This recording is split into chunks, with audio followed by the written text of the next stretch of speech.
The next session will be another panel that is called Proofing the Infrastructure for Growth. And here we'll talk a little bit about how Malta is working at the forefront of some tech, emerging tech, for example, blockchain, and trying to stay ahead of the curve, so to speak, to be ready for everything that is to come. It will be moderated by Francois Piccione, Deputy CEO at Indies in Malta, who was also part of setting up the actual regulatory framework around blockchain here. He will be accompanied by Payne, Mireille Muscat, Kenneth, Brincat, and Gauci. Please welcome to the stage.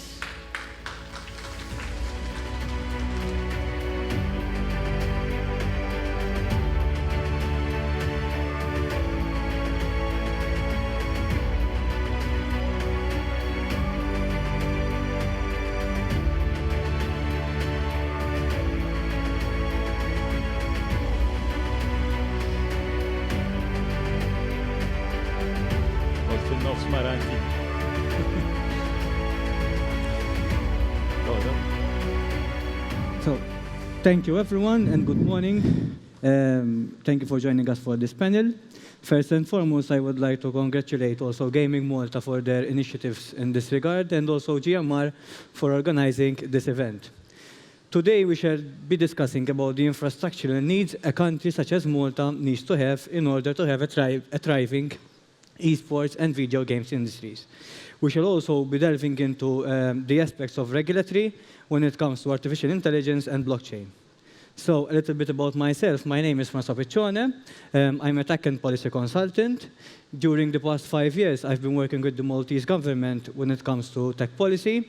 I've assisted the government on the esports and video games industry strategy, also on the artificial intelligence strategy, the blockchain strategies, and other regulations. So helping me in this panel today, we've got Mr. Payne, Professor Alexander Pfeiffer, Ms. Mireille, Kenneth, and Ian. So we'll start off by maybe you can give us a little bit of introduction about yourself, where you come from. We'll start with you, Nate. All right, yeah. Good morning, everyone. My name's Nate. I'm the partner and CTO at Digital 9. We do and deploy global infrastructure around the world and developing places. You know, we're passionate about a couple of things. Building seamless infrastructure for, the blockchain, making sure that we build underlying strong, infrastructure that powers gaming, low latency gaming infrastructures, as well as kind of tackling the next generation of kind of AI-based problems. So that's our focus. We work with some great partners and excited for this panel. Thank you. Alexander? My name is Alex. I've been to Malta since 1995. I recently came back from MIT. I was running their project on blockchain technologies in education with the focus on game-based assessment. And I'm now back in Europe at the University of Krems. And here in Malta, I'm co-director of B&B Emerging Technologies Lab. And we have several EU-funded projects with great partners like MCAST, for example, here in Malta. Hey.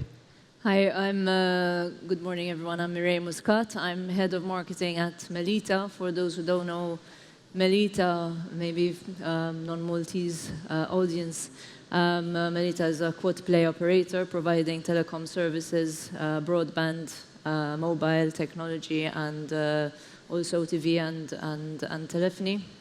I've been with Melita for 12 years, and I've seen a vast and very fast development in infrastructure, and well, it keeps going at a very fast pace.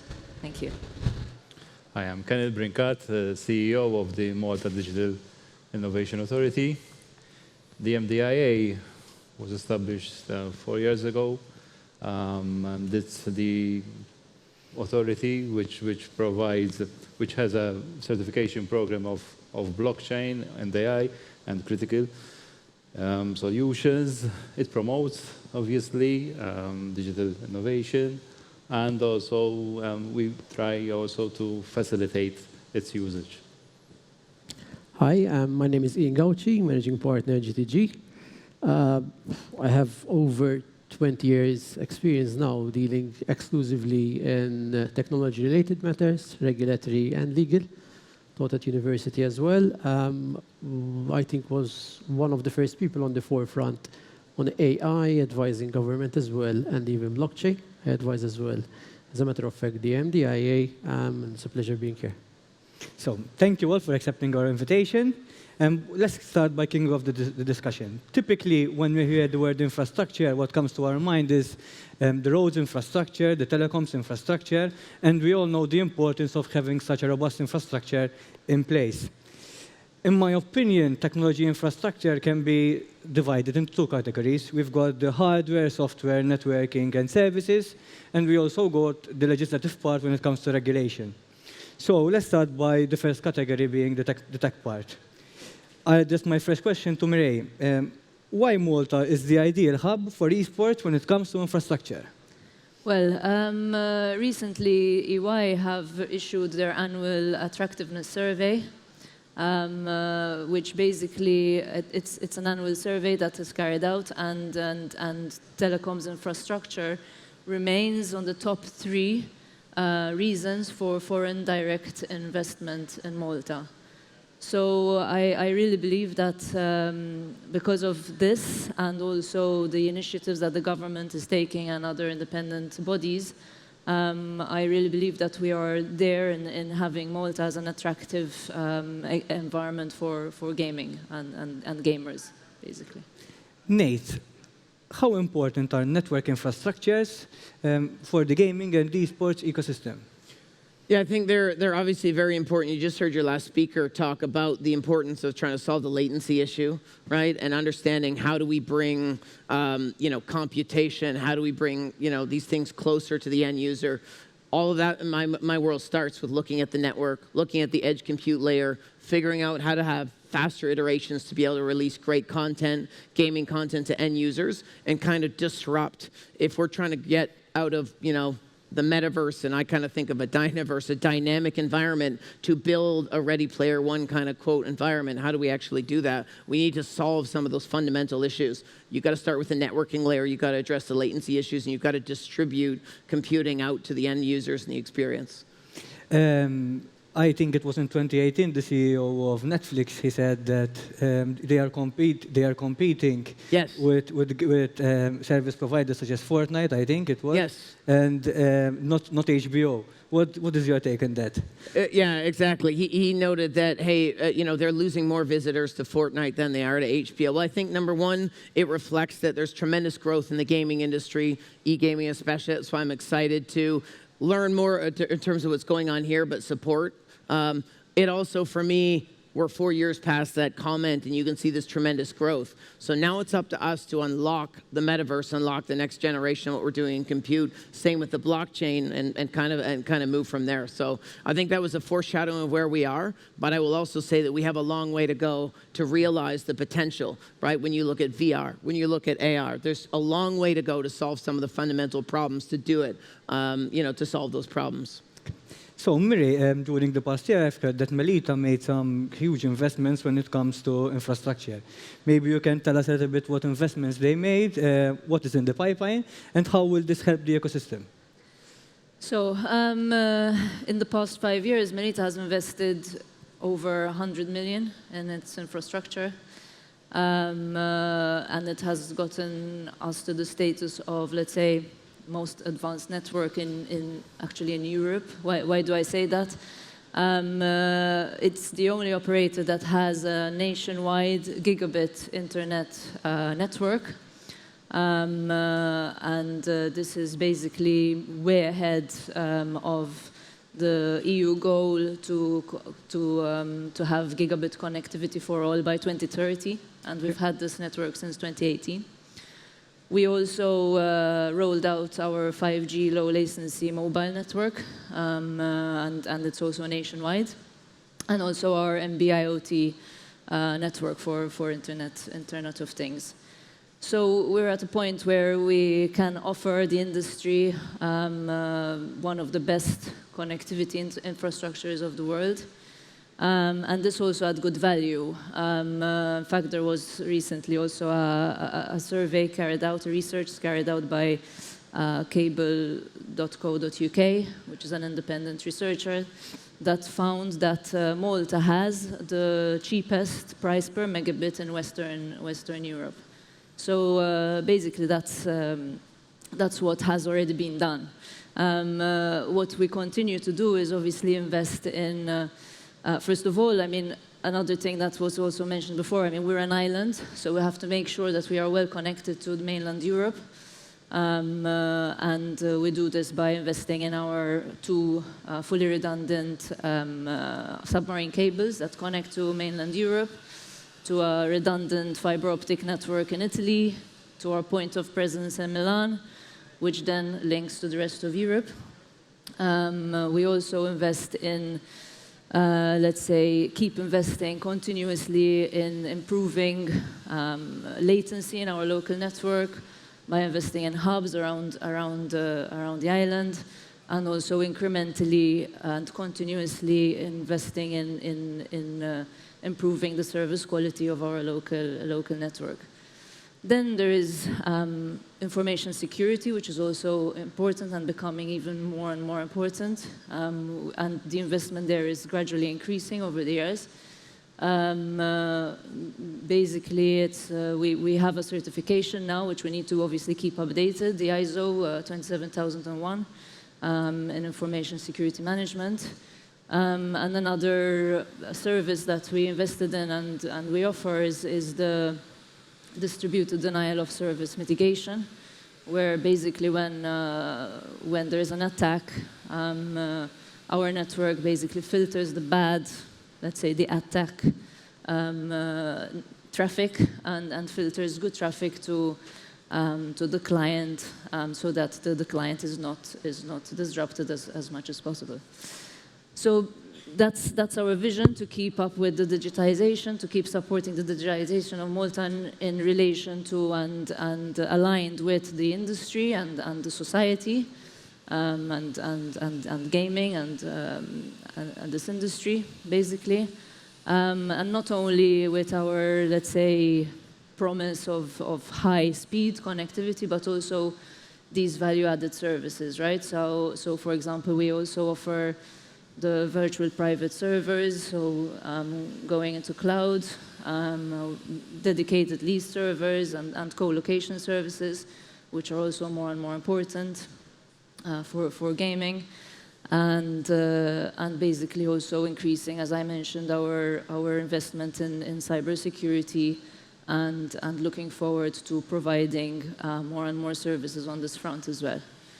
In the end, our mission is to basically stay ahead of the game, remain a technology leader, and provide services that are top tier in Europe, be it from a price-performance ratio and also service quality. So you touched upon cybersecurity, and that goes my next question for Ian.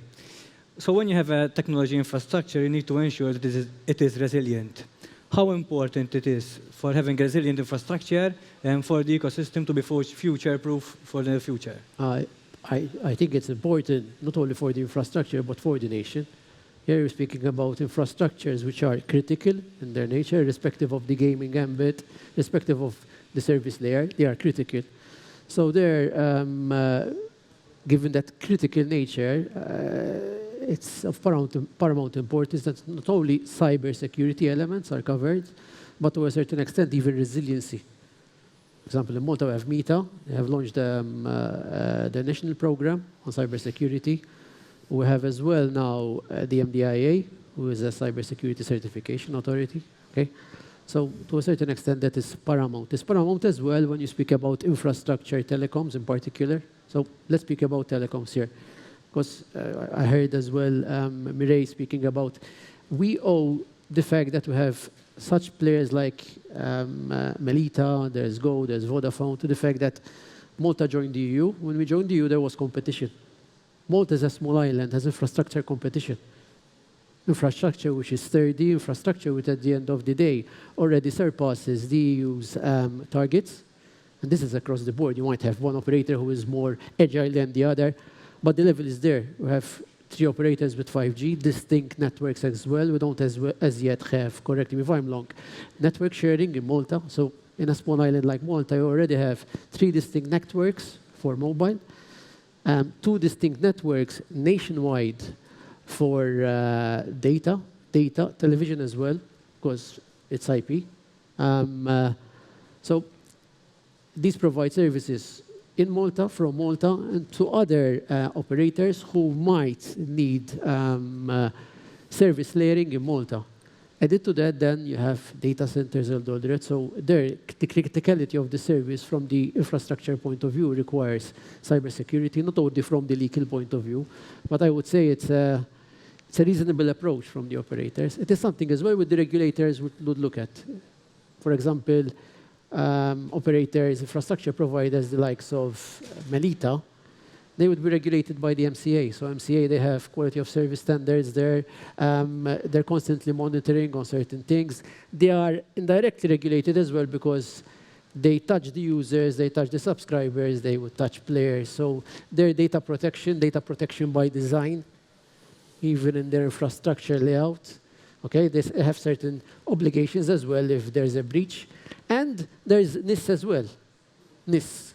So NIS 1, NIS 2 in the pipeline as well, given the fact that they are critical infrastructures, even though NIS is marginally affected. Why? Because telecoms regulatory framework is very heavy, and that is the lex specialis. So to go back to your question, that is of paramount importance when you're speaking about infrastructure.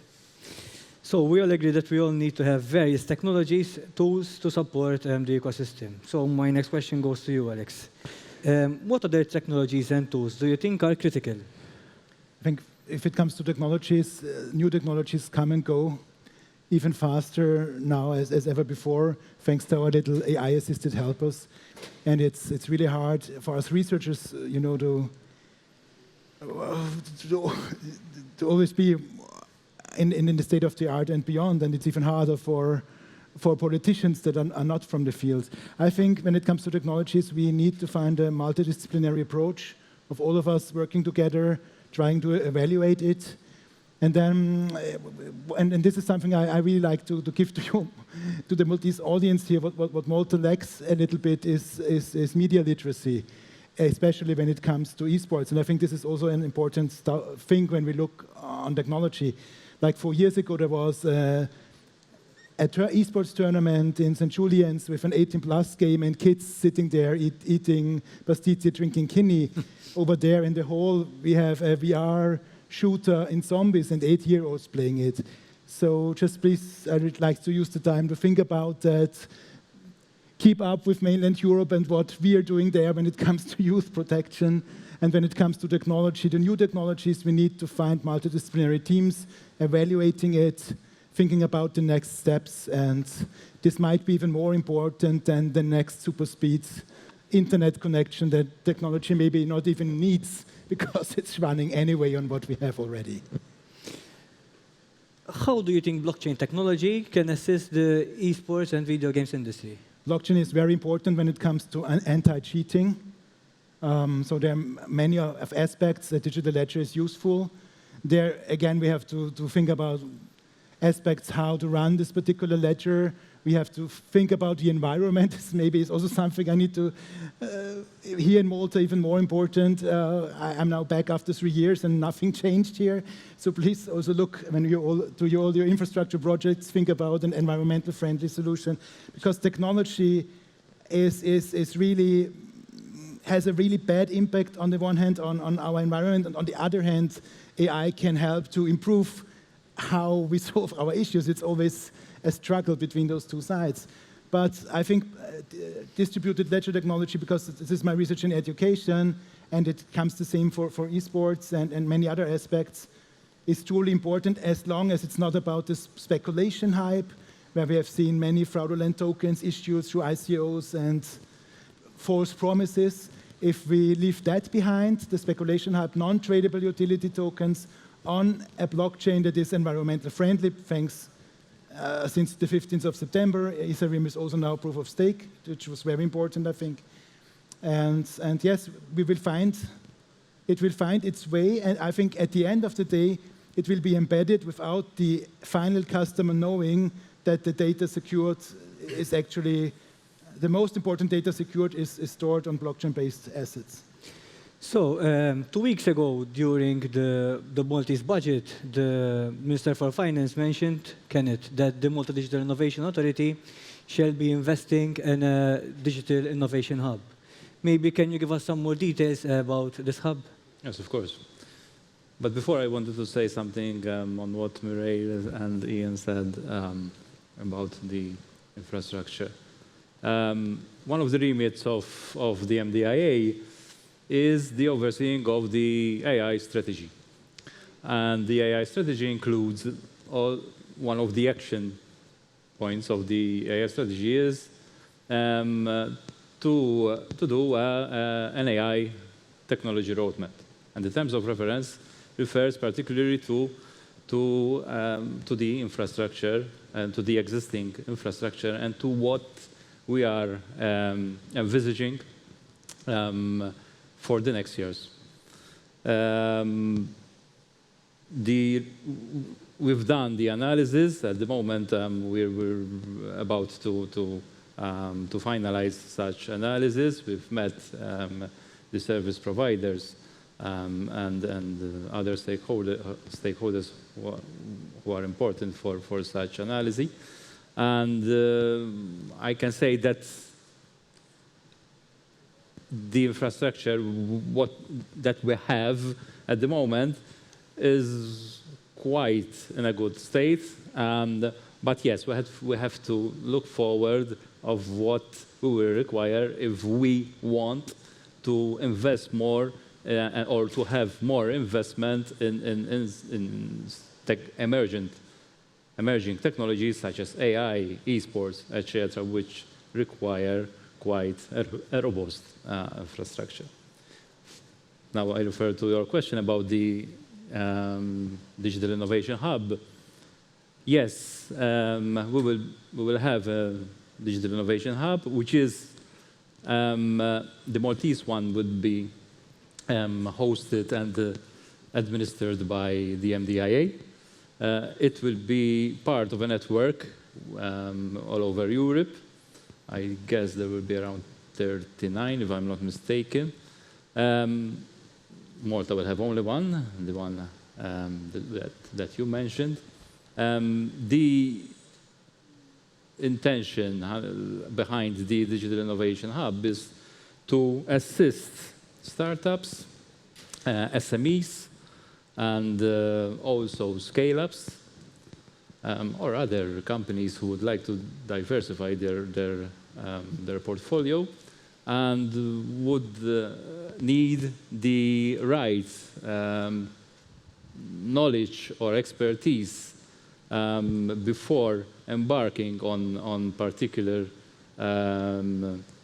projects related to AI or other emergent technologies. It will provide also the space and the equipment which will help such startups.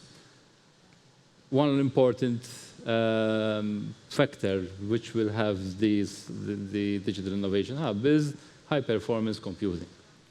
We will be having the first, and only, actually there is one in the University of Malta, but it's quite old.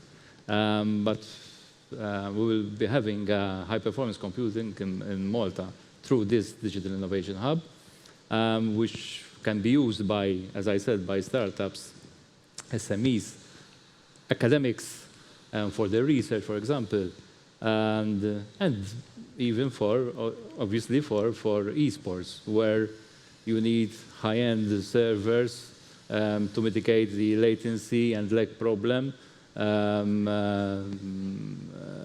have a good quality product when they are developing such gaming. And I also understand that there will be a collaboration with Basecamp, which is the Gaming Malta gaming incubator, whereby game development companies can also use the HPC provided by MDIA for rendering purposes when it comes to their development of the games. So when Kenneth mentioned high-performance computers and artificial intelligence, and we all know that AI is a key player for future-proofing infrastructure in a fast-developed country. So, Nate, how has AI changed and is changing the game development? So you can start, and then Alex, you can continue as well. Yeah, so it's a great question. I mean, I've been researching in the field of I guess, what is now called AI, quote unquote, for a decade. But I think over the last bunch of years, you've seen us try and use data in more powerful ways to make predictions around what's going on inside networks and to use that to figure out information. So I think if you're talking about it in how has AI changed, I think we've kind of gone through a little bit of a trough. I felt like in 2013 we had a lot of excitement. People felt like AI would be the answer to everything. We would be predicting X, Y, and Z. Our cars would all be self-driving. Had the opportunity to work some of those projects. And then suddenly kind of people realized in 2016, 2017, 2018, my peers, that AI suddenly wasn't the answer, that just because we had a particle filter, we were doing supervised or unsupervised classification, we weren't magically, our cars weren't driving out or deciding to take off, right? So I think when you look at it, I think AI has changed because it's allowing us to now, in a more realistic way, approach some of the problems. Think about a typical game development studio. They have a lot of assets that need to be deployed constantly. Years ago, we were talking about manual deployments. Now we're putting pressure on development teams to basically put out new content every single day to get to new continuous deployment models. We haven't refined those yet. We aren't in a space where we are doing continuous deployments.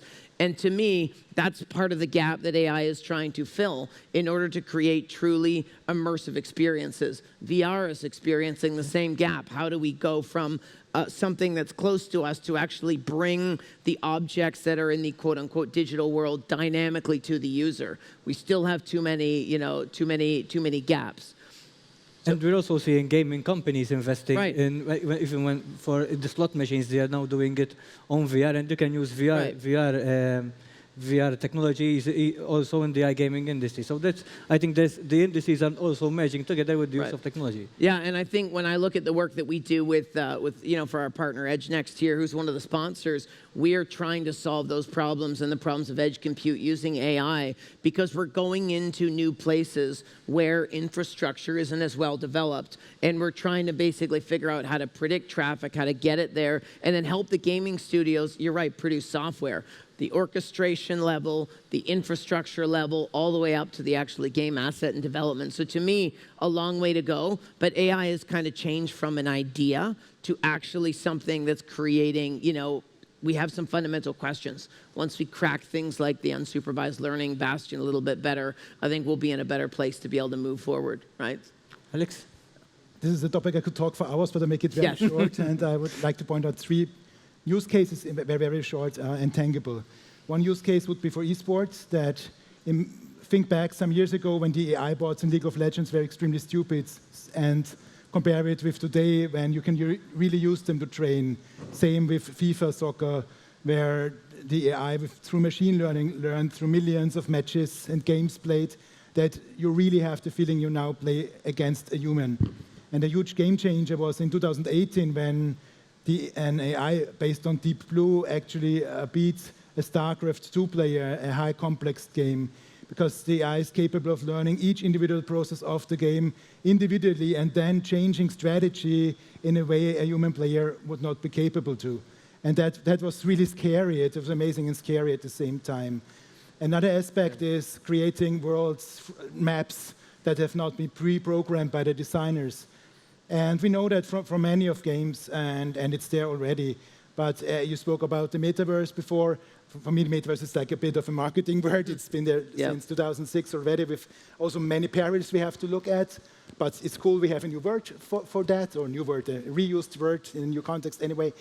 What AI might change is that the experiences will be more and more individualized on the person in the metaverse having...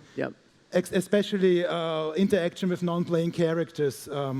There is a great show now on Amazon Prime, The Perceptual, I think it's called, and they have some good stuff there and even some Easter eggs on game studies. What I might add is what you captured is the essence of the problem we're trying to solve, which is context, right? 5 to 7 years ago, the bots, the things that you described, in terms of, they couldn't actually represent the context that you see in an online environment. And to me, that's a fundamental problem. It's a key area of my research. How do we bring artificial intelligent, contextual, quote unquote, we'll call it creatures, objects, into a gaming environment? Because that's what a human is used to. When you go online and you play a game, you're competing against other individuals and they act in very unpredictable ways. To model that in a realistic way in a gaming environment is the next bastion, and we need AI to actually pick up context versus simply looking at content and rules. And the third aspect, also very short, is about digital agents doing things on our behalf. We will see that also a lot in the gaming industry. And this is where two parts come in. The one is digital identity. We need to give the digital agents the digital identity, and we need to track, and there comes again the decentralized ledger. We need to track on blockchain what the AI is doing on our behalf. And those are the three most important aspects from my opinion, in my personal research field when it comes to AI and the gaming industry. So, as you all are aware, the European Union has also proposed a European law on artificial intelligence. This law assigns application of AI into 3 categories. Dr. Gauci, can you maybe explain to us what is the European approach on AI? Yes, if I may, before I approach the AI, let's start with the premise that we don't know as yet, from the regulatory point of view, what is AI. We're hearing a lot of stuff about narrow AI, general AI, super intelligence, a lot of nice words, but at the end of the day, we're speaking about software here. And the output product might have an intelligent element. This is the starting point even with regards to any law which is going to be crafted at EU level. As a matter of fact, even the definition of the current draft is in flux. Having said that, and here I concur with the professor, it's not only AI. We are in a converged world. So to a certain extent, you have a conversion from physical, to the metaphysical, and to the online world that has been happening for quite some time. Together with that conversion, you have as well a conversion of value, so tokenization and enumeration of certain things. You also mentioned the introduction of AI, where the AI, to a certain extent, will become a seamless competitor, a seamless player, where you wouldn't even distinguish if it's AI or not. Even that's problematic for regulatory purposes. Aside from that, however, we have convergence as well, hardware and software, which is not so perceivable, even in the gaming world. So we're speaking about AI. AI is predominantly software, but if you add robotics, it starts becoming hardware. If you add IoT components, and all these can form part of the same platform, redundant on the same infrastructure, there we have complex issues. This is complex as well for legislation.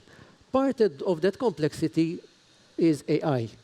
Now, there's a misnomer that AI was never regulated. It was never regulated as far as AI regulation, a specific regulation for AI. But AI was regulated. Software is regulated. If you're going to develop a game, you need to take care of the rights of the children. You need to see how we're going to advertise it. You need to see consumer legislation, where you're going to target consumer legislation. I mean, you need to see data protection. I mentioned it before, applicable as well. So a lot of features, AI was indirectly captured into this. Now, we have a specific legislation which is contrary to what has been suggested. Is going to cut across. It's going to be a horizontal legislation, similar to cybersecurity, similar to consumer legislation. So it's going to be horizontal, irrespective of the area of activities. And there are certain areas of activities where AI is already regulated. Automotive, aviation, industry. Maritime, not so much, but Norway is pushing ahead because they want to have automated vessels as well, and the AI will touch indirectly on that. And the European Union has clustered the AI similar to what we have under product safety and GDPR, and even AML, risk-based. However, we don't know what AI is, and as yet, we cannot perceive what the risk is. It's very difficult to perceive it. So initially, they are going to ban certain forms of AI a priori. So anything which is to a certain extent latent and abuses of certain limitations of the individuals, to speak frankly, that will be banned. Biometrical use of AI in certain instances it will be banned, even though it's changing as we're seeing the new iterations of the legislation from the Czech Republic, because they have the presidency. Other software which has deceptive, to a certain extent, practices, it might be banned as well. So that is banned. Then you have high-risk AI. High-risk AI, you have certain AI, which is already used in transport, aviation. Those are already covered in clusters of ad hoc legislation. Even the medical industry was one of the first industries to tap into software with the medical devices regulation in Europe. And you have other forms of AI, for example, even that is changing as we speak, in education, in certain sectors, where that will be deemed to be high risk, where that high risk AI, we need to perform a conformity assessment, we need to be a part of an EU register of what is deemed to be high risk AI, and that conformity assessment will be ongoing, okay, through the lifetime of the AI. This will apply to any AI which comes into play once the AI Act is in place. So whatever we have right now will remain as is. That is a major problem as well. Okay? Now, with regards to the sports industry, the esports industry, to a certain extent, they are not covered directly. But I say not directly because anything which impinges on a fundamental human right and it has a particular repercussion after you do a fundamental human right impact assessment can be included as well. And there will be as well CAHI, Convention 108, similar form of worldwide allowed practices of AI. So that will touch as well on human rights. Aside from that, okay, when you have either deceptive practices and other banned AI, the gaming developers will need to make sure that there are no elements, even elements of their software component, and I prefer calling it software component rather than AI, which would directly or indirectly have that bearing. Why? Because the risk is always on the person deploying. So in that case, risk of litigation, risk of fines, risk of administrative procedures is always on them. So they need to make sure that they are aware of the potential risk that they're going to tap into. Okay? So that is another facet. One worrying part for the industry would be the current iteration of the AI Act, and this is new, but there are several commentaries on it, is not only targeting high-risk AI, but the Czechs have amplified the scope even in definition, and they've included general AI. This is a little bit worrying, because as a professor and even yourself, you're more experienced than me, I'm a lawyer. But general AI here, we're speaking about something which is, to a certain extent, less risky, is different from the initial captive target of the EU. General risk AI, I mean, you cover a lot of things which are already covered by machine learning, bots. You will touch indirectly as well something which is at the heart as well of developers, open source software. So that is problematic. And part of the problem we're seeing right now is that it is merely mentioned because it was mentioned at a very late stage of the discussions. And the European Commission is retaining the powers through delegated acts to legislate. So even there, the input by different member states and by the industry will be quite limited. That is something which, from this particular industry, I would follow. I hope I understood your question. Yes, yes. So Kenneth, now when it comes to Malta, what is the Multistand with regards to the proposed EU law and how are we looking at it? As Ian have said, that is still at draft stage, although it has advanced quite. Yep. We're following the discussion. Actually, we have an active role because we've sent tens of papers to the European Commission, and we consider ourselves that we have a learning experience more than other countries. The reason is that we have already an authority which I don't say regulates, but has a certification program for AI. And we know what has worked and what didn't. And therefore, that puts Malta in an advantage to comment on certain factors or criteria they are putting in the law. Our stand is something, and it is something which is being said by the European Union, the law, that every country needs to have an authority, right? yes, exactly. It's changed a little bit. They changed it because there are different roles there is the supervisor role, notification role, different roles. What our stand was that to have a soft law rather than go to have a robust law, and to adapt by time. Yes.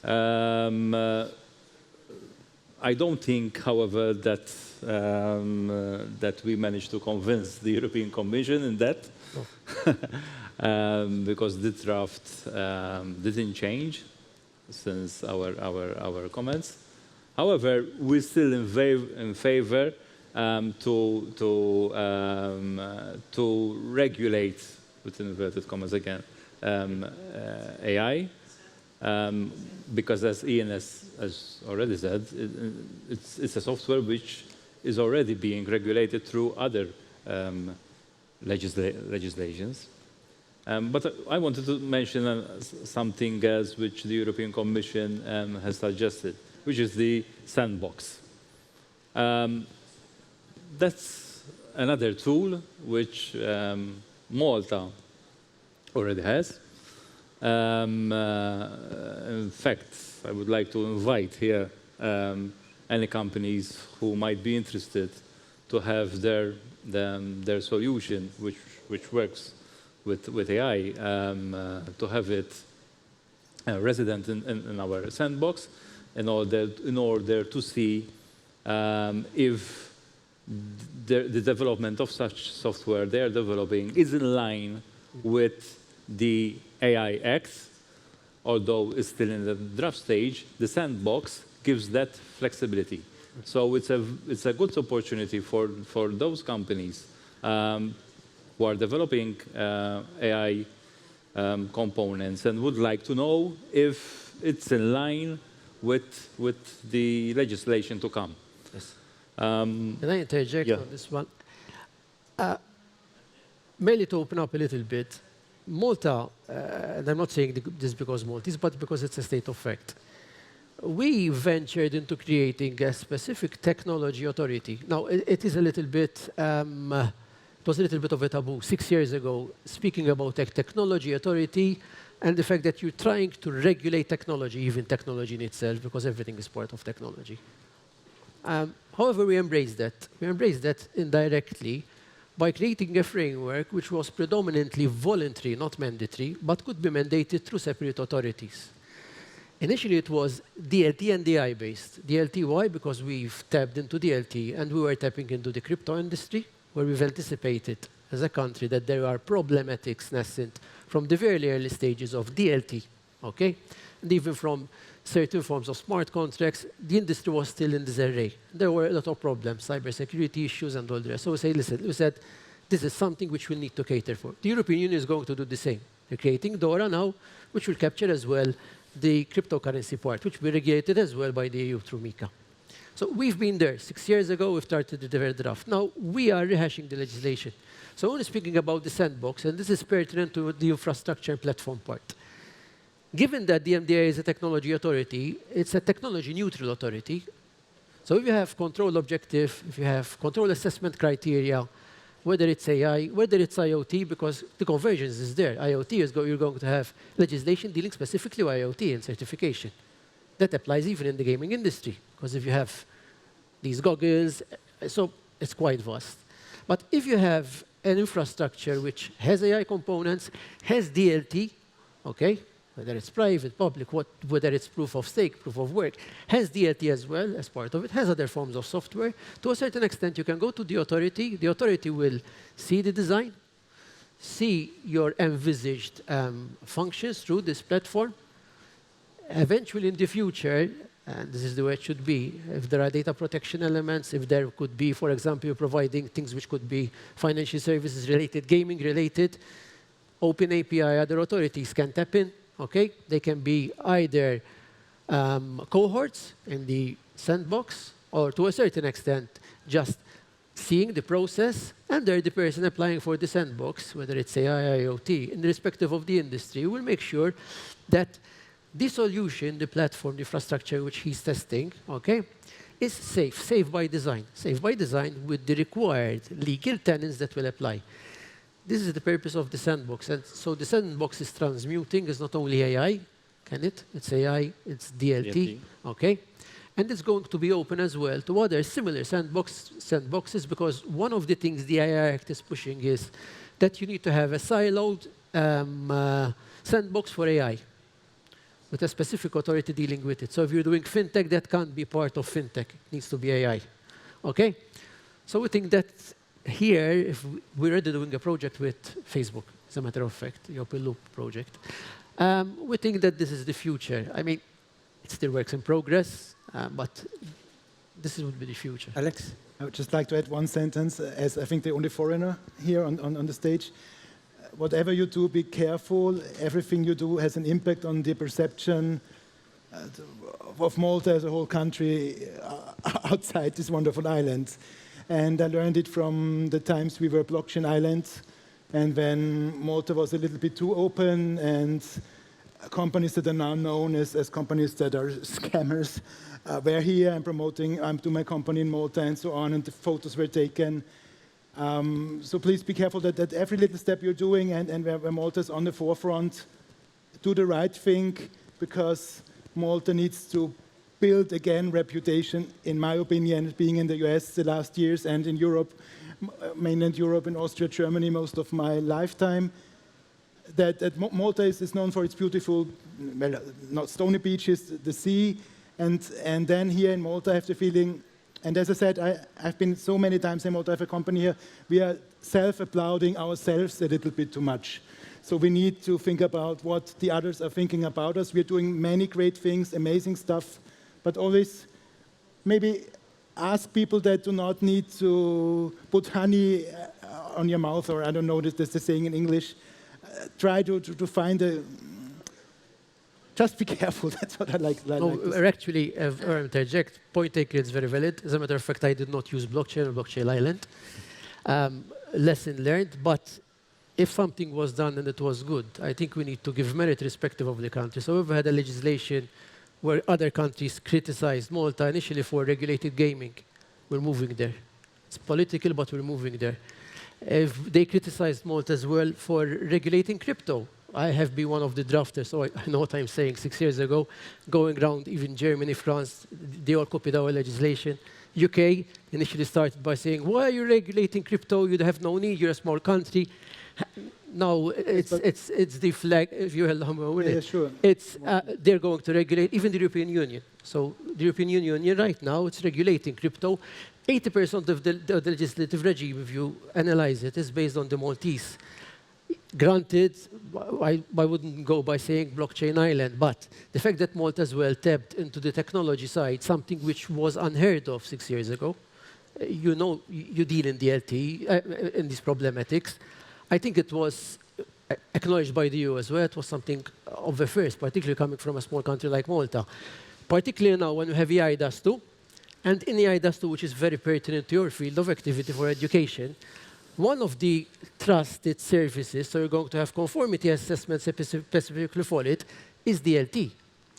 We've tapped into this with our minute size, even though not on a conformity assessment level, but control objectives, 6 years ago. So yes, we need to be aware of our dimension, but nonetheless, we are a European player. I think we have capable people. We have an industry to protect here. And sometimes we need to venture a little bit, to punch a little bit above our weight, with due caution. So I take that. But for me, it doesn't make a difference if we have nice shores, nice beaches. I've dealt with the European Union. I have international colleagues, so to a certain extent. The important thing is that we do things rationally, but not think that because we're Maltese or because we're small, we don't have a part to play, that's all. But the issue is that you often come up with your own words that are only used in Malta. So, for example, iGaming is gambling, but you wanted to find a nice word for gambling. So it's iGaming is only used in Malta, nowhere else on the planet. I would beg to disagree. In the blockchain law, you have a word, virtual financial assets. Please stick to terminology that you find in the peer-reviewed research and not come up with new words. What is the problem with virtual financial asset, if I may ask? Right, it's because no one outside understands it. It's a wording that Yes, but if you look at the FATF, which is an international body dealing with cryptos, they're copied. So they use the same thing. I just like to, it's a discussion panel, so I hope we can discuss it a little. Yes. And I just like to give you, I've not been to Malta for 3 years. I come back, I like to find things where, as an inside and outside at the same time, I can give you some... We are a little bit more adventurous, that's it. BaFin, for example, they used the financial services model. They don't regulate gaming. They still have monopoly, so for you to go into gambling, you need to follow... It's a different perspective. But remember that Malta is small and nimble, so we need to be inventive as well. Unfortunately, we need to stop because Pierre is going to kill me. So We'll be here all afternoon. We'll take it so offline. continue We'll it discuss later. it offline. Over. So, on behalf of the panel and the organizers, we would like to thank you for your attention. And should you have any questions for our panelists, please feel free to ask them after this, during the lunch break. Thank you all, and thanks for your attention. Thank you. Thank you.